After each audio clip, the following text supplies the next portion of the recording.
Okay, everybody, we are about to give you some shots. Not literally, that happens later on, but come a little bit further forward because this is quite an intimate session. Because what we're going to do is we are going to have two back-to-back speakers. They get 12 minutes each of some shot questions from me, and then some shot questions from you as well. The goal of this session is very much about actually giving you tips, takeaways, and trends. Can I just get you all to grab a seat? If you're joining this session, that would be amazing, because we're about to start in a moment. Hi, Melinda. Okay, are we ready for the first of our guests? Can you welcome on stage the brilliant Jess Aylett from GumGum? Welcome to the stage, Jess. Welcome, Jess. How are you doing? Hot. How are you? It is so hot. I feel and I want to explain as well what I want to do with these two sessions. And these, as I said, 12 minutes, shot.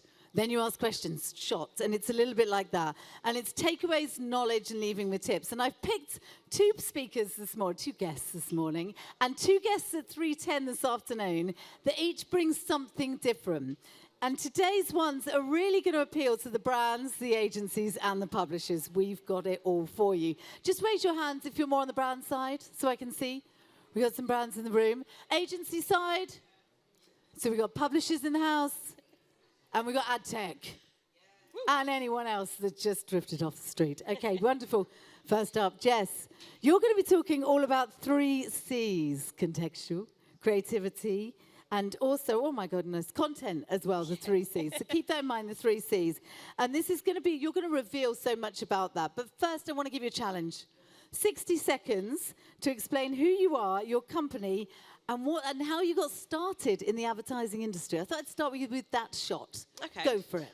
Well, hi, I'm Jess. I'm the head of sales at GumGum. I got started, and I guess the reason I'm still here and love this industry is the people. I think the people is what makes this industry. I think we're incredible. It's events like this that wouldn't happen without the people. You know, there's a lot of talk at the moment about AI taking all our jobs.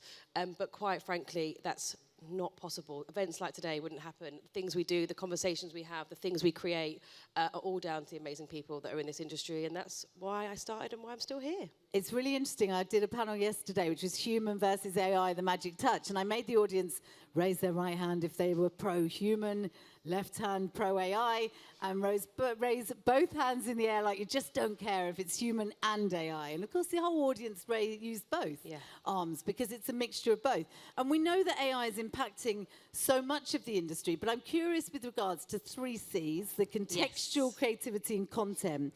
I suppose, what's the impact AI is having? And then what's the impact of using that on brands' campaigns? 2 questions, 2 shots. So, well, our whole business at GumGum is around AI. We have 2 different AIs essentially that fuel our business. I think the mindset graph, which is at the core of everything we do, it's the brain of our business, has 2 of the C's, creative and context.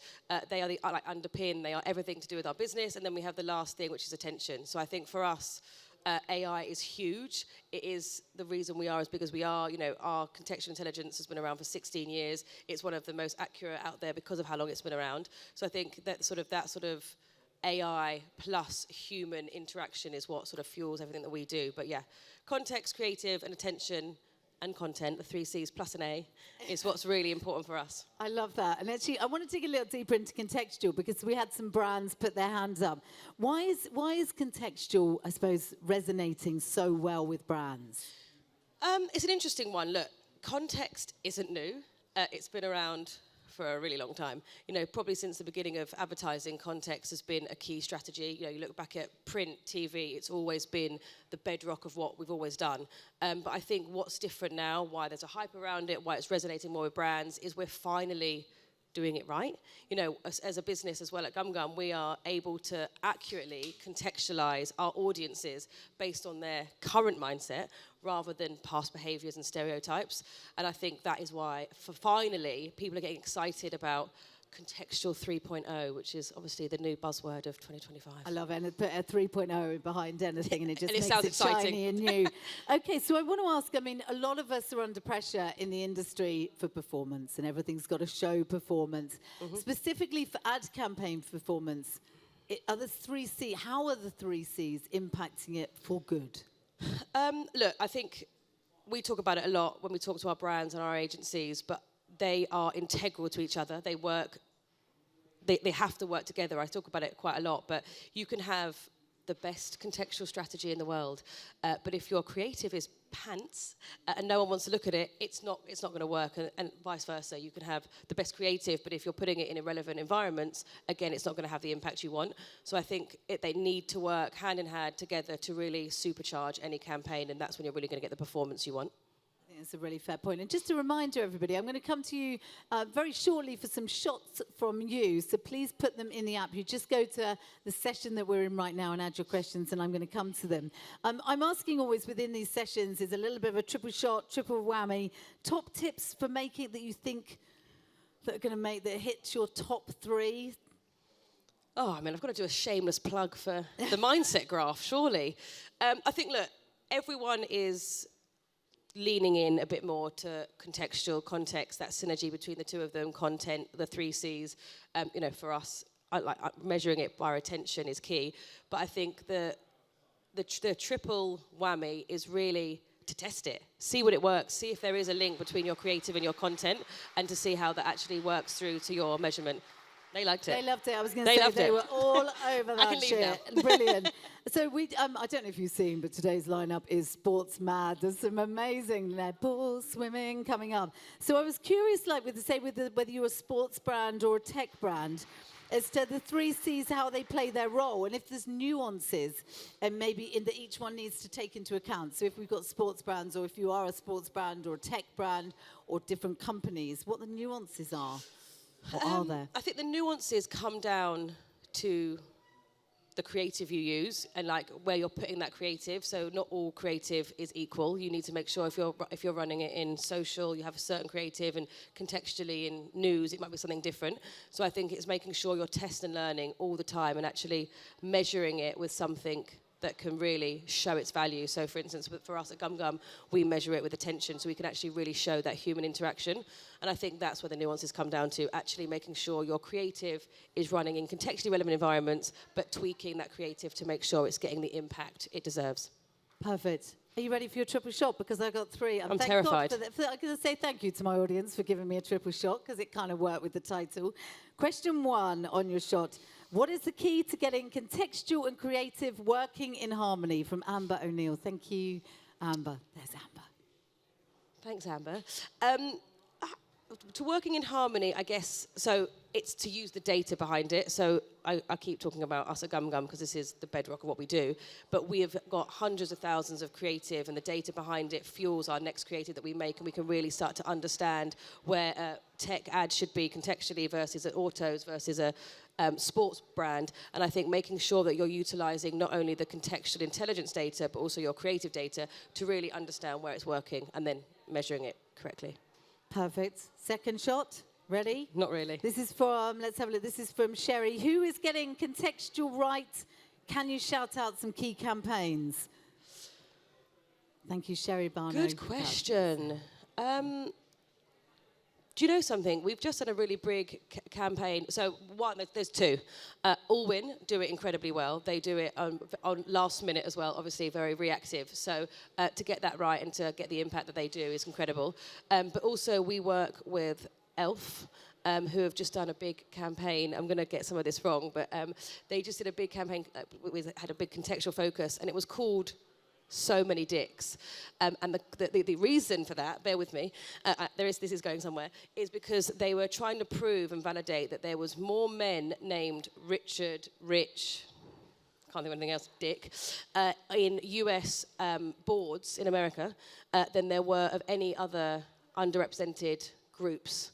And they ran that campaign contextually, and it had such a huge impact and actually started a conversation that was outside of advertising and meant yes, they sold more makeup, but actually they did some good off the back of it as well. Amazing. Final shot. We've got Casey Pass has just asked, are there any examples of less obvious contextual targeting that's surprising, ones that AI might not inherently know without human influence? Thank you, Casey. That is a really hard question. I know. I would like to say I've actually got someone here who's trying to whisper to me what I should answer, and I still can't lip read. I wish I could. Jazz, what should I say? How was I going to lip read that, guys? You've absolutely stumped me. I can't think off the top of my head on that one, I'm afraid. I think that's one that we can ponder as well. But I'm going to ask you to do one last parting shot before we bring up Elli for our next quickfire triple shot. So one parting shot that you want to say to the audience. It can be really about anything. Look, contextual is having its comeback. I think we all know that. It's been around forever. Contextual 3.0, we've spoken about it. It's a buzzword. If you haven't and you're a brand, and you haven't explored it yet, lean in, understand what that is, understand why it's changed, why it's growing. It's a really exciting time to be talking about context and AI having the underpinning of what it does. So that would be my lasting shot. Talk about it, test it. Thank you very much, Jess. Leave centre left and welcome Elli Papadaki. So thank you, Jess Aylett. And welcome. So I said these are going to be quick fire. Elli Papadaki, you are up. It's like the hot seat. I might pick on some of you later on and get you up here.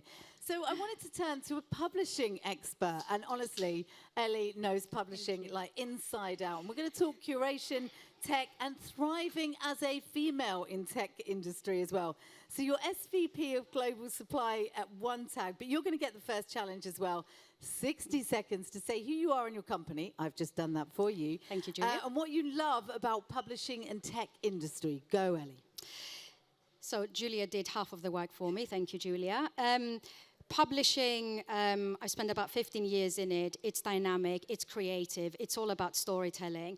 If you've been fortunate to work in it, you would have worked alongside some incredible journalists. There's nothing more thrilling than being in a newsroom than seeing world-class journalism being made and working alongside incredible creative minds and working with brands to bring stories to life. Adtech, on the other side, is all about quick. It's about innovation. It's about disruption. Your strategy, your values are anchored in very, very different places. So you go from working in very historic legacy organizations with a lot of legacy to being in an environment where from Monday to Friday, things would have changed 50 times. Oh my God, schoolboy error there, almost forgot the mic. I'm very curious because you've been a leading light in the publishing industry, but you've also worked with some incredible people. What have you learned from working with top publishers or from people within it? You learn a lot about what the meaning and value of brand equity is. You understand the weight that the content that they produce carries. And with obviously great power comes great responsibility. So when you're in a publisher, you understand that trust and loyalty are earned, they're not gained. So when it comes to continuing to think about ways that you can fund authoritative, independent journalism, all the while striking a balance with reader experience, it's a fine balancing act. So I think when working with publishers, it's very important to remember those challenges. But fundamentally, you learn about businesses who are anchored in very big core values, and they have clear missions and visions, and that shines through at the fact that these institutions have been around for hundreds of years. And it's interesting, Elli, because I really wanted you on the triple shot today because I think you've worked on the tech side and you've worked on the tech side with Onetag, obviously the publisher side, you've worked with brands as well. The triple shot, the dark side of the triple shot is really the challenges, difficulties and disadvantages of working in each of those channels. What's the hardest part of each? Publishing side, because you work for such old organizations, change often comes slow. There's a lot of talk about change, there's a lot of talk about innovation, but the reality is that it takes a long time to move the needle. On the other side in tech, like I said, from Monday to Friday, you could have changed direction 50 times. It's a highly complex, a very technical environment. What I've always found there that's missing is simplicity. So it is an area that's riddled with acronyms. I think we've done a pretty good... We do love an acronym. We do love an acronym, but we've also made it, I think, probably at times unnecessarily complicated for people to understand what it is that tech is there to do. I'd say it's not really a frustration in ad tech, but it's more an observation that you are surrounded by a lot of technical expertise, but you are missing storytelling and you're missing the ability to be able to simplify things for your customers. I think that's really interesting, and I think always with these, I wish that we could take a little bit from the old school publishing world. I'm from 30 years ago, I worked in publishing, and take some of the quick fires, you say 50 decision changes a day, and then take them, but also remember that simplicity and keeping it simple. So I'm with you 100% on that. females in tech. Now, we both know the technology industry and the ad tech industry. Go on, the females working in there to make their space. What do you think are the 3 triple shot needs that you need to thrive as a female in tech? So women are still the minority in the tech space. There's nothing new there. As I was saying, there's a lot of complexity. It's a very convoluted space. I think women have a better ability to storytell, to connect the dots, and that's certainly an area. So let's play to our strengths. This is a skill that is missing from this space, and where women can make a notable difference. Secondly would be find your voice and use it with confidence. Female intuition is very strong. Let that be a guiding light. And 3, we all have values. I've always found that sticking to what those are, it will open doors to businesses that basically help with those values. It will help your career growth. And I've got a 4th one. I'm just going to quickly sneak that in, which is a network. And I don't mean a network just from a professional development perspective, but also everyone has their people. So don't think of a network just for what's going to progress your career, but also be surrounded by like-minded people who will advocate and support you regardless of your career. Do you know what? That's really interesting. You said about females having a voice. I've just come up with a random idea. I'm on this afternoon at 3:10. I'm on all day emceeing, but I'm on the stage again doing another triple shot. If any female here or man wants to come and be part of that triple shot and do a 5-minute session with me, then I'm open to it, because I think it's that. It's remembering, fuck it. Just come and have a voice. Be strong, be brave, be you. So that just came up with that. So if anyone wants to join me on the triple shot this afternoon. Final few questions. This is an important one. And I'm a huge fan of what curation has done and the impact it's had. For those that don't know about it, so just give us a brief little shot as why it matters and how it works. Sure.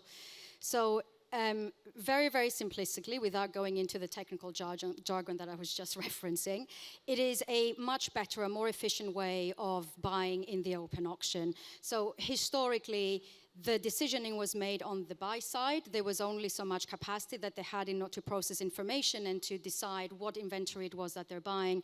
What curation is doing is allowing to surface better performative inventory. It allows us to process a huge amount of data in real time to quantify whether an impression is going to match a buyer's objective. So all you need to be thinking about is obviously continuing to buy in the open auction is a strategy for many agencies, for many brands. It has its place. You should be asking more questions about how it is being done and the sort of infrastructure that powers that, because this is the point that's going to become the differentiator as we see this market mature. Perfect. Thank you for that. And I think if you need more explanations or understanding about it, then Elli is around as well today. You're over in one of the beach huts on the Brick Lane Beach. So do go and ask Elli all about it. Now, I've got one shot from the audience and shot from me to finish. So, Elli, as you've worked in publishing and ad tech, would you say that trust and transparency are valued in the same way on both sides? Politicians' answer or the truth? No, I'll always opt for the truth. Look, the reality is the expectations are different, I think, on either side. When you've worked on the publisher side, you understand challenges in a different way. I think ad tech as an industry only sees part of the challenges that publishers face. And to give a very simple example, I've often been asked, why wouldn't a publisher want to monetize all of their available inventory? Why wouldn't they just take the money? Well, because brand equity matters, and because the environment matters, and because the user experience matters. It's not all about just taking the money and forgetting about the fact that you have an audience, which increasingly so matters the most. Is there more room for transparency? Yes. I think where the opportunity is to better verbalize the USP from the ad tech's perspective, because everyone needs to make money. They're all businesses. They have built incredibly strong infrastructures that publishers could not afford to build themselves, and that's fine. So there is a place for that, but be better at verbalizing the value that you add. 100%. And I think if anyone ignores trust and transparency, they really need to look at themselves and look in the mirror and see what effect it's having, because it gives us all a bad name on that. You've got one last parting shot for the audience in today's triple shot. What's it going to be, Elli? Stay curious. I mean, this industry is evolving faster than ever before. Can be scary, but the reality is we can't stop it, so we may as well go along for the ride. Perfect. And as you said, it is complex. It is about asking those questions. It is about being curious. Elli Papadaki, I want to give you a big round of applause. Thank you to both Jess Aylett and Elli Papadaki for taking on the triple shot question. We're going to be back in about at 11:10. But as I said, if you want to come up and see me, I'm just going to be next, just standing over here. If anyone wants to join this afternoon's triple shot, do join me back at 11:10 for Better Creative, Better Brands, how Vodafone and Triple Lift are shaping the future of advertising. 11:10, back here. Thank you very much.